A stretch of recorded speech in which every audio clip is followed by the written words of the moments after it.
Hi, నేను మీ doctor Indumathi, infertility specialist, Matrutva test baby centre, Tirupati. మనం ఈరోజు primary ovarian failure or primary ovarian insufficiency గురించి తెలుసుకుందాం.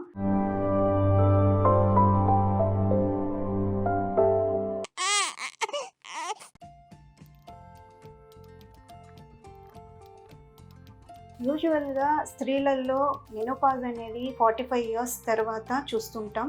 ఎందుకు అంటే ఒవేరియన్ ఏజింగ్ అంటే ఒవేరియన్ ఫంక్షనింగ్ పూర్తిగా నిలిచిపోయినప్పుడు, హార్మోన్స్ ఈస్ట్రోజన్ లెవెల్స్ జీరోకి వచ్చినప్పుడు, అండాశయం ఉత్పత్తి పూర్తిగా ఆగిపోయినప్పుడు మనకి మెనోపాజ్ అనేది వస్తుంది. అంటే పీరియడ్స్ పూర్తిగా నిలిచిపోవడం జరుగుతుంది.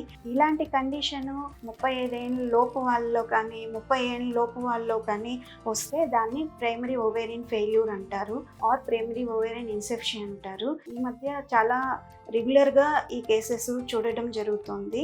యూజువల్గా వీళ్ళల్లో ఈస్ట్రోజన్ లెవెల్స్ అనేది చాలా వరకు తగ్గిపోతుంది.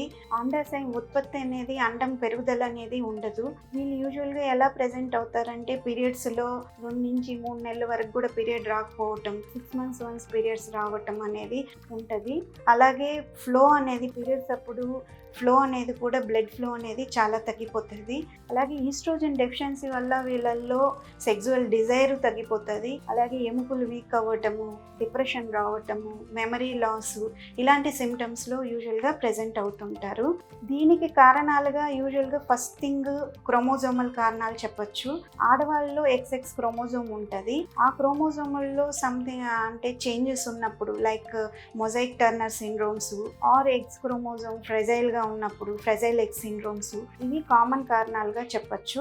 ఇంకా మనం ముందుగా అంటే బిఫోర్ ఏమన్నా ఓవేరియన్ సర్జరీస్ జరుగున్నా, ఓవేరియన్ సమ్ అదర్ క్యాన్సర్స్కి రేడియోథెరపీ కానీ కీమోథెరపీ కానీ తీసుకోవడం వల్ల కూడా ఈ ఓవేరియన్ ఫెయిల్యూర్ అనేది రావచ్చు.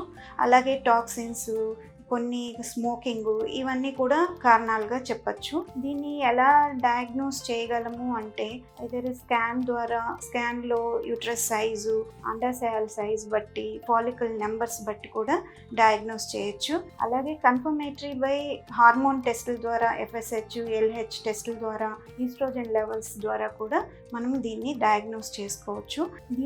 ఇలాంటి పేషెంట్స్లో ఇన్ఫర్టిలిటీకి IVF ద్వారా డోనర్ ఎగ్ తీసుకొని ప్రెగ్నెన్సీ చేసే అవకాశం ఉంది. అలాగే ఈ సిమ్టమ్స్కి ఈస్ట్రోజన్ ఇవ్వడం ద్వారా ఈ సిమ్టమ్స్ సప్రెస్ అయ్యే అవకాశం ఉంది. Thank you.